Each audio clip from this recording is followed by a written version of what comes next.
Welcome into a brand new edition of War Up on a WPIAL. Greg Warnock and Jeff Upson with you here. A week later, maybe a couple weeks later, than we really wanted to get things kicked off for the new season. Life has just gotten in the way a bit, but Jeff and I are back and ready to talk about WPIAL wrestling for another season. Jeff, like I said, life has gotten in the way a bit. Obviously you had your first child come last year, or this year, rather, here in 2021. I had my second. So life's just been kind of crazy for us. I mean, it certainly has, and for that, we kind of sacrificed a little bit on the wrestling end, but hey, we're making do, and we got a lot to catch up on. So let's not waste time because there was a lot of wrestling that happened 2 weekends ago, and there was a lot that happened this past weekend, including WPIAL wrestlers. So I'm excited just to go through and recap it all because, like I said, there was a lot of good action across the state. Yeah, and it's just great that we're back underway with wrestling action and getting back to the regular postseason like we were used to. But as you look at the postseason and how things are going to look out, we first want to talk a little bit about the teams as we get into what's going to be the busy part of the year. We got individual tournaments, is what we've had happen over the last couple of weeks, but now we have the matchups coming. We're going to have Powerade coming up here in a little over a week, and then right into the team portion of the wrestling season. And when you look at the WPIL, last year we brought home a couple of state medals, for Burrell getting that state medal, and then also Waynesburg being crowned state champions. When you look at those two teams as well as some of the others around WPIL, going to be a strong, should be a strong year once again for the WPIAL. In AAA, Waynesburg still your top team, Jeff. What do you think here as you go into the season? Yeah, I mean, so it's going to be tough for Waynesburg to repeat. To be honest with you, Becca's really really good, and Nazareth's right there with them. So Waynesburg, I mean, they lost how many top tier guys? They lost Wyatt Henson, they lost Luke Augustine. And unfortunately, it looks like they're probably going to lose Cole Hammett, who was in a really terrible car accident over the summer. So his return is unlikely. We hope that he does, but that's a state runner up. So Yeah. right now they're kind of in a position where they have some holes as compared to last year, right? There was no holes Well, last yeah, year. I mean, there was just zero holes, and they also are in a predicament where they have two guys at the same weight with Joe Simone and Xander Fatoris. So one of them is going to probably try to drop, but you're kind of stacked in there with Mac Church going up to 32, Colton Stone King at 38, and Xander won the wrestle off, so he's at 26. But Simone, I think he got a little bit bigger, so I'm not sure if he's going to be able to make it down to 20 or not. So they have, it's certainly not. Last year, we kind of assumed that Waynesburg was going to be the top team in the state, and rightfully so. This year, it's not a guarantee because I think you look at across the state, Becca just reloaded with a ton of talent. Whereas Nazareth as well, they just have so many tough guys returning, and Dave Kroll just does an amazing job at getting the guys that he needs where he needs them and get them up to par. So Waynesburg's gonna be tough, but I look at some of the other teams, and I think it's I would say it's a little bit more wide open than in years past with the 1 through 4. You've got a team like Greater Latrobe, who I'm very excited about because they return so many of their top guys, but they bring in a few freshmen that are really going to make an impact. Luke Willishell, a guy who you should know because he's the younger brother of Gabe Willishell. He's going to be anchoring that 106 spot, but all the way up through to Barrero at 215. They're just going to be a really solid team throughout. I like to call them balanced. So I Mhm. like to look for those two. But then you throw in Cannon Mac as well. Cannon Mac's going to be sneaky good. A lot of people are sleeping on Cannon Mac, and I'm not sure why, because you look at their lineup, and yeah, maybe it's not the huge names that we're used to in the past, but again, a very well balanced team. So they're going to be pushing some of the top teams as well. Yeah, and then you also throw in Connellsville, who brings a lot of guys back as well. And yeah, I mean it's right. I mean it's almost like a well balanced team can definitely knock off Waynesburg potentially. It's just that Waynesburg has all that top tier talent, and that's what was, obviously last year they had the balance and the top tier talent to go with it, and that's where you look at a guy like Cole Hammett. You mentioned, like, you knew you're losing Wyatt Henson, you're losing Luca Augustine, and then you're also losing contributors like Nate Stevenson. But at the end of the day, you still got Cole Hammett coming back. You got Mac Church. You got Rocco Welsh. You got Colton Stone King. You mentioned Futuros. Like, you have all these guys that are still going to be there, and that's why your team's still going to be strong. But when you lose Hammett, I mean, that's a 4 to 6 point win every single match. He is the only returning three-time state medalist in the WPIAL, and he's probably not going to wrestle this year. In both classes, AA and AAA, he's the only one who is a three-time state medalist coming into this year, and he may not be able to go for a fourth. So, and you look at that and you say, man, I'm just glad he's healthy and he's recovering on the road to recovery, because it was pretty touch and go there after his accident. But you had mentioned Connellsville. I'm really high on Connellsville. Bill Swink is now there. Returns home after being at Colonial Forge for many, many years.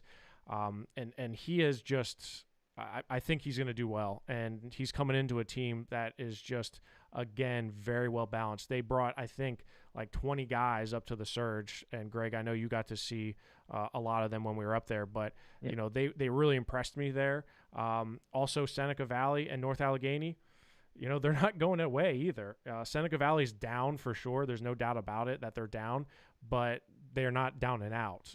North Allegheny, again, a team that I just got to see this weekend at the Panther Holiday.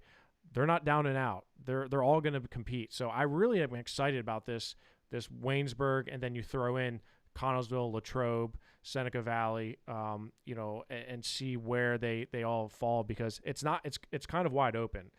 Much more than it has been in years past, in my opinion. You switch over to AA, and the question we ask every year: who's going to knock off Burrell? You got to have them as your top team in the WPIAL right now, because no one can beat them, right? Someone's got to beat them, I think, to get that top spot. But a team last year that definitely came close, and a couple of matches we've talked about last year could have went their way and should have went their way. They went their way in individuals, but in that dual matchup it didn't. Was Burgestown, and Burgestown brings back just about everybody. They lose Shane Kemper, but outside of that, they bring back the core of what they have, and they're still young. They still have guys coming into the program. Burgestown is that team this year. Is it the team that's going to knock off Burrell? Yeah, I mean, I feel like this is Groundhog's Day, because we had this conversation in 2020, in 2019, in 2018. Yeah, I mean, Burrell, they have a balanced team, but they're just not the Burrell of past, right? You lose hammers like AJ Corrado and Ian Oswald. That's going to take a toll, right? And those are huge holes to plug. But the good thing about Burrell is they continue to grow and they continue to develop, right? And that's what we've seen year after year. That's why they're on this streak. I mean, I'm not picking against them, because until somebody does it, I don't think it's possible. But Burgettstown is a team that I'm very excited to see how they stack up against a team like Burrell, having been there and been close a lot of years. I'm also really excited about Mount Pleasant. Mount Pleasant is, again, I think we've been talking about them for years about, hey, they're really close. They're right there. And this year, with Dayton Pitzer kind of leading that charge of high quality guys, I think Mount Pleasant is they're gonna be a force to reckon with. There's no doubt about it. So, you look at Quaker Valley too. Quaker Valley's got a nice young team. It's just that the same problem that we've had with Quaker Valley in the past is, can they field a full lineup, or can they have serviceable guys at all weights, right? Because we know that they're going to have some of the top guys, but can they battle from 106 all the way to heavyweight? So yes, Burrell is the top team. Burgettstown and Mount Pleasant nipping on the heels, and then I would say Quaker Valley is kind of on the outside trying to get into the party. But again, you look at Burrell and you say, you can't bet against them, right? I mean, it's just not going to happen. Yeah, I mean, especially after just winning a state medal, right? I mean, they had guys who got to experience, more than most get the chance to, and so you get that state medal back. Yeah, you do lose those two studs like you mentioned, but I remember in this long run, I think that was when they finished what third in the state or something. They had what five or six individual state medals. They were all seniors. I think maybe one junior. I think Dakota Deloria was the only one coming back, but everyone else was graduating. Oh, they're done. This is gonna be a down year, and somehow, they went through the regular season. It was a struggling season, I think, for them, but postseason comes, they turn into another level, and they somehow pull out the WPIAL championship. So, yeah, it's just you can't count them out until they get beaten in the postseason, and no one's been able to do it for how many years. So yeah, you got to keep them there until they get beaten. Yeah, and like I said, I don't know if that's going to happen. So it's going to be fun because Burrell's always up for the challenge. We haven't seen them a whole lot this year yet. Their first action was at King of the Mountain this past weekend. So Waynesburg, on the other hand, we've seen compete 2 weekends in a row now. So I'm sure we'll talk about that when we discuss the individual tournaments. Yeah, just wanted to make sure we highlighted those teams first, so now we get into the individual portion. Like you mentioned at the start of the show, a lot of tournaments over the past 2 weekends. So what we're gonna do is we're gonna try to highlight the top, how the WPIAL did in some of those, and just kind of give you a high level overview of some of the tournaments, and point out some key wrestlers and key matches.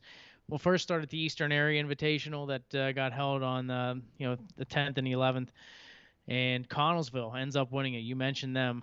They are the first place team. Kiski number 2, Plum number 3, Franklin Regional 4, and Bethel Park number 5.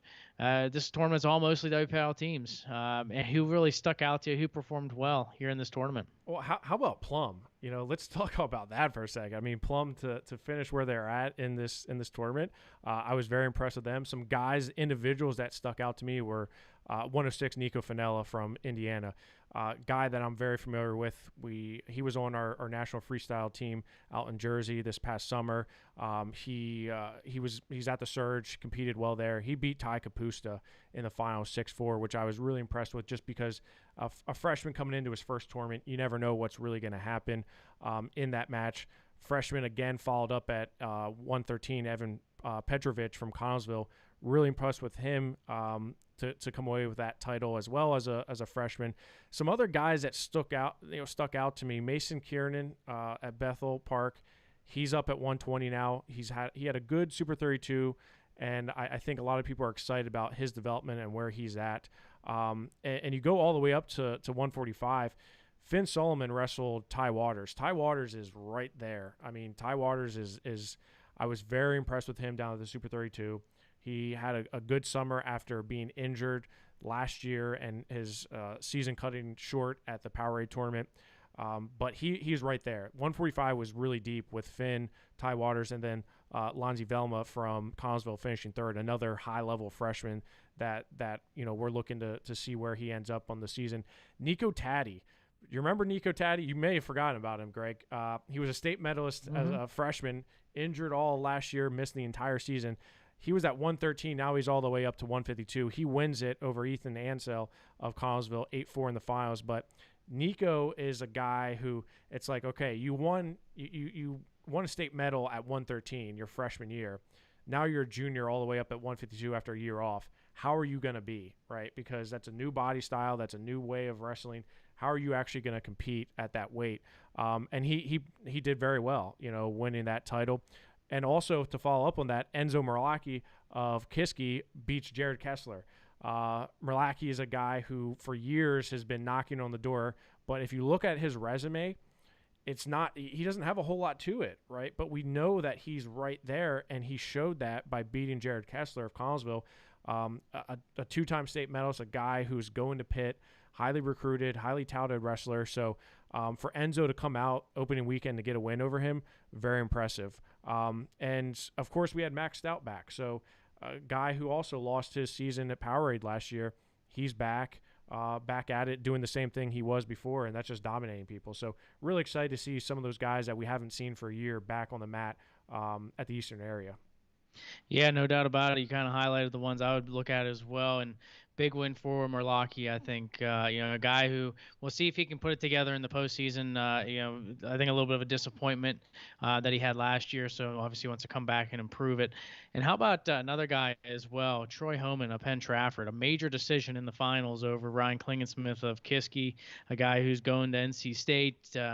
Continues to improve each year. Is this his year to kind of make his noise on the he obviously he got a state medal last year, but is this his year to kind of press for a state title? Yeah, I mean, I think it depends on weight and where he's at. I think in talking to him, he's probably going to try to transition down to 122 once the 2 pound comes in. But of course, then you run into his good friend Vinny Kilkiri. So, Yeah. that's a problem he's had for the last 2 years, right? So, yeah, I mean, Troy is definitely he's certainly matured and he's grown, and he's going to be a threat for sure. He's going to be a threat, but you look at the WPIAL in total at 120, 126. There's a lot of guys I would consider a threat, right? So that's the that's the problem. If Troy was in a different district, different region, maybe it's like, man, that path is so clear. But he's gonna take lumps. He's gonna take some hard matches just wrestling the Westmoreland County schedule that he does have. Another tournament that featured a lot of WPIAL teams is the Chartiers Houston Invitational. Butler wins that in first place. Burgestown was right behind them in second. Pine Richland in third. Armstrong in fourth. And Montour in fifth place. One of the guys that thought it was worth mentioning as far as having a good tournament, and that was for Chris Vargo of Bentworth. He wins the title by major decision over Dylan Bruce of Elizabeth Forward, but he also had a big win over Gavin Suika of Burgestown in the semifinals. Two big wins for Vargo, a guy who's coming off a state medal last year. Yeah, really excited to see Vargo back on the mat, and I'll follow that up at 132. Anthony Ferraro of Pine Richland beating Joey Senapal of Burgettstown 5-0 in the finals there. So Ferraro coming into a year where I think last year he was good. He was in the mix, right? But he wasn't quite that guy. And now I think this year he's made a statement, especially beating a guy like Joey Senapal to win that title. Also, Levi Donnell of Butler, I thought he had a good win over Chase Framel of Jefferson Morgan 4-3 to win the 145 title. And Kellen Laffey of Pine Richland, Tyler Barish from Best Centers, no joke, and he beat him 16-1. So I'm pretty impressed with Kellen, and we had him on the show last year. He had a good Super 32 tournament this past fall, so I think he's looking to ride that momentum into this year. And I know he trains with Grant McKay, so they're just getting better each and every day, and I think that shows with his performance at Houston tournament.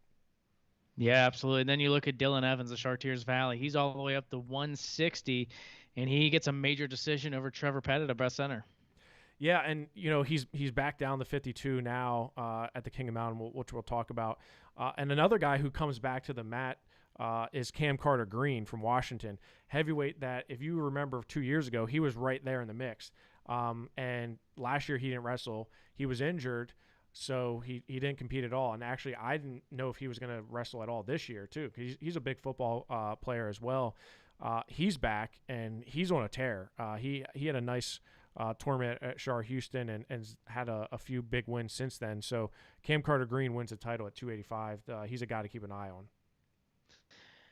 Another tournament from the first weekend was the Hickory Invitational, when the WPL had two teams there. Greater Latrobe was your champion by a landslide. Laurel also finishing fifth in this tournament. Yeah, I mean, Latrobe. So this was our first, and I mentioned how I was excited to see Latrobe coming into this season. And this was our first real true look at them, right? And they did not disappoint. You look at how they were able to just completely dominate this tournament. And no, it's not the deepest tournament, but they finished with 255 points, I think it was. It was a lot. So they finished well ahead of second place team Fort LaBeouf, and they just dominated. Luke Wellishell, again, freshman making his debut. He comes out with a big win over Dylan O'Brien from Hickory, another freshman, and he gets the win there. Leo Joseph, another freshman that we should keep an eye on. He wrestles Louis Gill, a state champ, and loses 8-1. He was, I'm not saying he was in the match, but that's a pretty impressive performance for a freshman going against a state champion in Louis Gill. Vinny Kilkeary dominates at 120 pounds.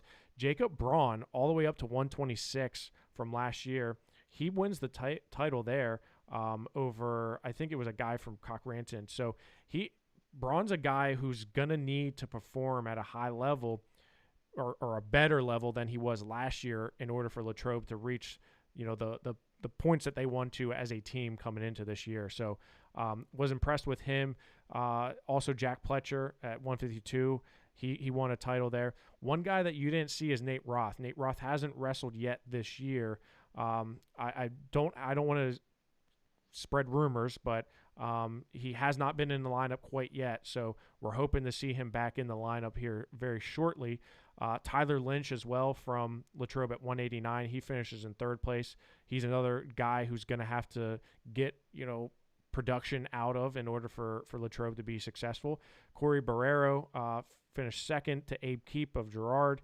And then Wyatt Held of Latrobe wins the title at 285.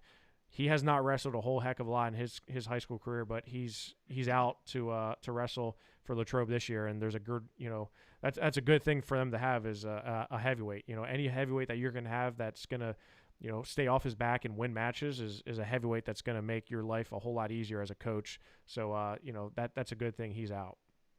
Yeah, no doubt about it. And you mentioned all the Latrobe guys. One mention for Laurel Grant McKay coming off of his state title. He had a strong 7-1 win in the finals over Carter Gill of Hickory. Moving on to the Ironman tournament, Waynesburg and Canon-Mac, both teams wrestling in the opening weekend there. Waynesburg finishing in 8th place, Canon-Mac finishing in 37th place, and a solid showing here from some of the Waynesburg guys. Yeah, this is the best tournament, best regular season tournament in the nation for a reason. It's just absolutely stacked, and I've been there for past 3 or 4 years, and was the first year I didn't go in a while, and it felt weird, but still a lot of production out of our Pennsylvania wrestlers, and Waynesburg kind of led that charge there. Mac Church takes second at 132. Second time he's in the finals of Ironman. He was in the finals as a freshman at 106, lost to Mark Anthony McGowan of Blair. So he loses again in the finals, this time to Nasir Bailey, and that was in overtime by fall. So tough out for Mac Church, but he did wrestle well to get to that point.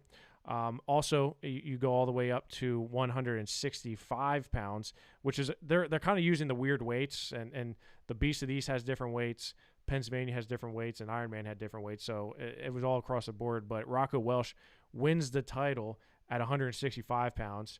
He's not going to be wrestling 160 this year. He'll be wrestling 172, but he wrestled at 165 this for Ironman opening weekend. He wins 1-0 over Lorenzo Norman of Blair Academy, a junior who's obviously highly touted. If you're starting for Blair, you're pretty much a Division I recruit. And Rocco Welsh was able to get a 1-0 win there to win his first Ironman title. So good performance by him, but a kind of sneaky performance was Noah Tustin at heavyweight. So Noah Tustin moves up to heavyweight for his senior season and ends up winning several matches to get into the medal round and ends up in 6th place. So, again, talking about production out of heavyweights, Noah Tustin is showing that, moving up to heavyweight hasn't been a problem for him thus far. So he was at the Surge at heavyweight, and he wrestled well there. So, unfortunately, those were the bright spots for the WPIAL. There wasn't a whole heck of a lot else to talk about just because it's so deep.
technical difficulties there. Greg, we got you back. Can you hear me now? Yes, can you hear me? Oh, geez. You almost gave me a heart attack. What were you doing? You know what? It's the first time I've used Skype since our last show a year ago, so maybe just had to dust the cobwebs off a little bit. I don't Apparently, know. you had to do something to dust the cobwebs off. You sent me for a loop there. I'm like, where'd you go? What happened? I apologize for All right, that. that's fine. We'll get you some upgraded bandwidth There for we go. That might you're be in the needed, right? you're in the basement, so yeah.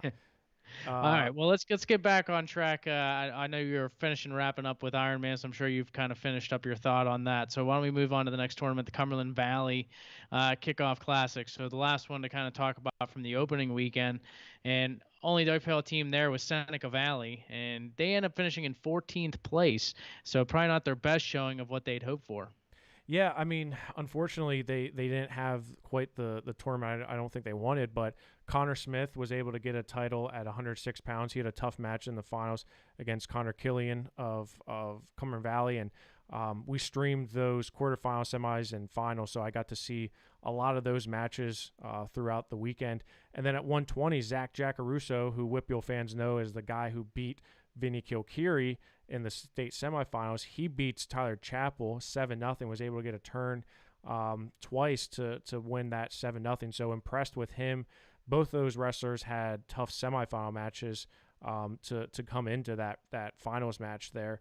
And at 160 pounds was, I'm sorry, 172 pounds was, no, was 160. I can't remember what weight that was. That Seneca Valley had Ramos finished in 6th place.